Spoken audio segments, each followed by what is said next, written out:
646, your top stories in your Smart Start. Here's what we can share this morning about that man shot in Canandaigua by police yesterday. It happened in the afternoon about 1:30.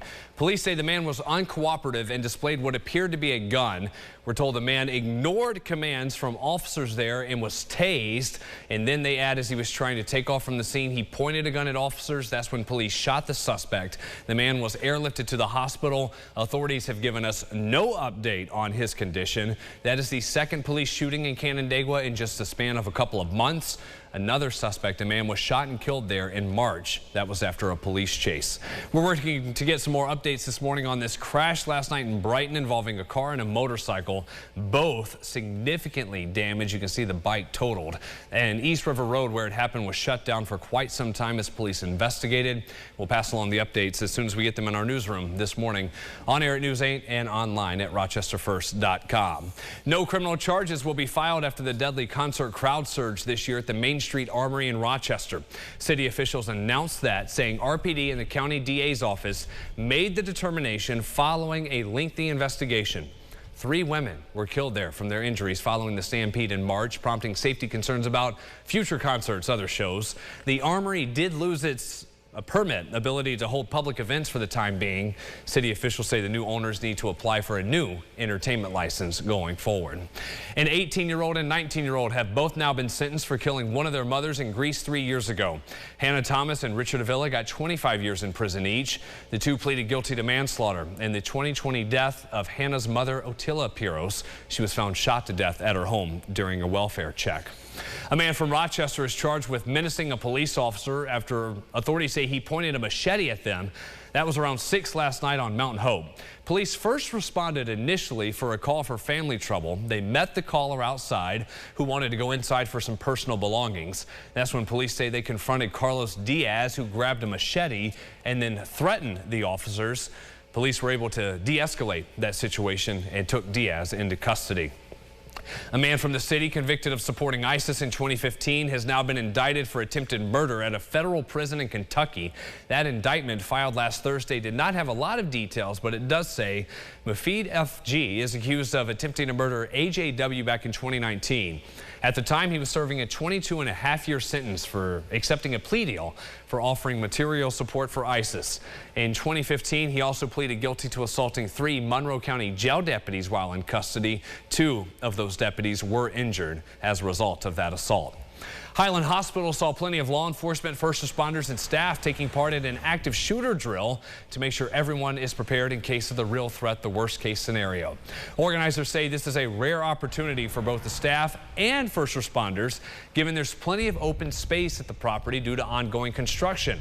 The hospital's usual run-throughs are done on a much smaller scale.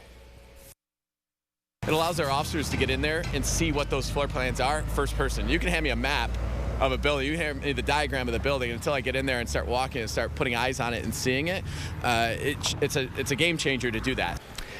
RPD says when these situations do come up, it is all hands on deck, which is why it's so important to have staff from every department here locally getting in on that vital training. New this morning, a local mother charged after her 1-year-old child fell out of the car she was driving last night. RPD says it happened on Genesee Street. The mother then took the baby to the hospital. That child is expected to survive. The mom, 31 years old, is charged with unlicensed operation of a vehicle, endangering the welfare of a child, and having an inappropriate or no seat restraint for the backseat passenger. For this case, she got an appearance ticket. A heads up again for families in Monroe and Wayne counties today. The Gunay nuclear power plant is running testing on its sirens this morning, does this every year. People living close by within about 10 miles of the plant will hear the alarms between 9:30 and 10 o'clock. They will also do single siren tests throughout the day as well. So don't panic, it is just a test.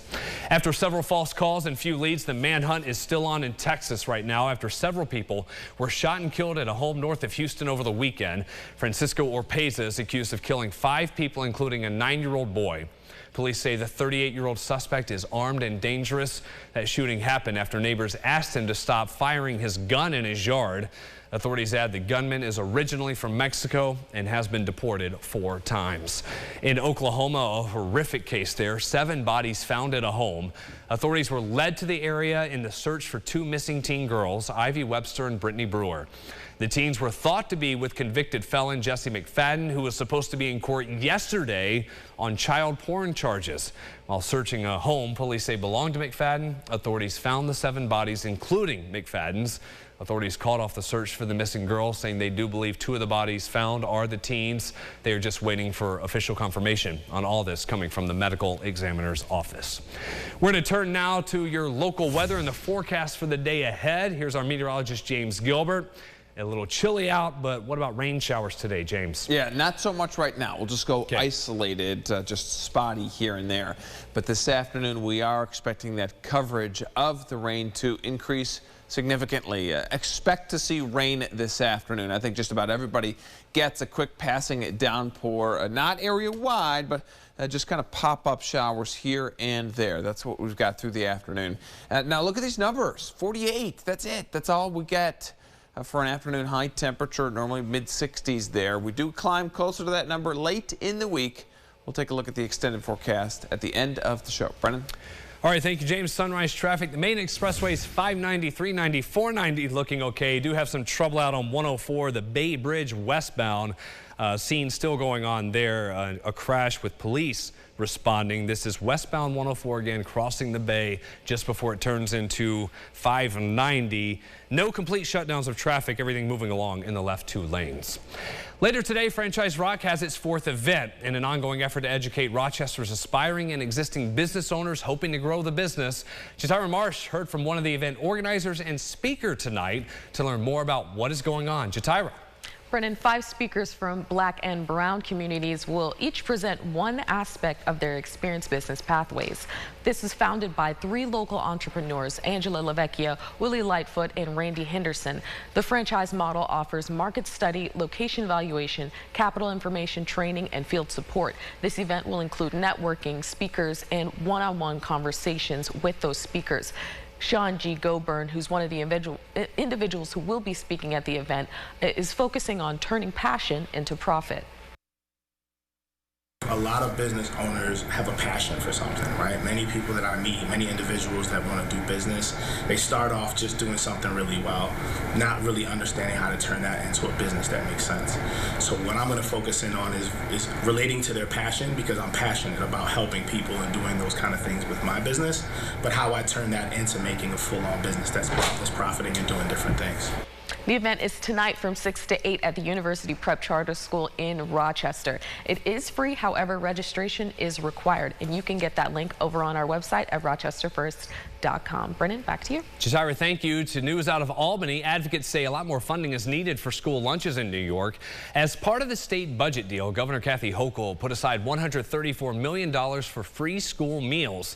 Supporters are urging the state to create a universal policy to feed students without charge. That's regardless of family income or other circumstances.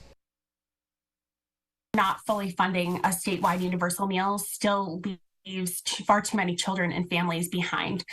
Currently, the system, families making over $51,000 a year for a family of 4 is over income eligible for free school meals. The fully funded universal meal program here in New York was in effect during the height of the COVID pandemic, and prior to the agreement on the conceptual budget among lawmakers. The governor was asked about this. She said the funding was solely a federal issue, adding that she is working closely with federal counterparts trying to make sure that it could be reinstated. May is Motorcycle Awareness Month, and we heard from AAA to see how car drivers and riders can all do a better job of sharing the road. As the summer months approach, AAA is warning deadly motorcycle crashes are on the rise. In 2021, nearly 6,000 people died in these accidents. Mark Gruba at AAA gave us some tips on how everyone can do better. Drivers should give motorcycles enough space, and motorcyclists should follow the rules. Make sure you're wearing a helmet. It's key for safety, and it's the law. And the other thing is, make sure you're following the rules of the road. Know the laws and ride responsibly. Make sure you're in a part of the lane where vehicles around you can see you, so they can anticipate your movement, you can anticipate their movement. Gruba adds, if you see reckless driving out there, the best way to handle it, safely pull over when you can, and then call 911 to report it. All right, let's get our bus stop forecast. Please give the buses plenty of space on the road as well for the kiddos getting off. See that thing going out there? And pump the brakes. And this is both ways, even the bus on the other side. Stop, people. Yeah, that's right. I try to give them 100 yards. As much room as possible. The second you see a bus, keep your eyes out, especially around these times, right? The morning, the pickup and the drop-off times.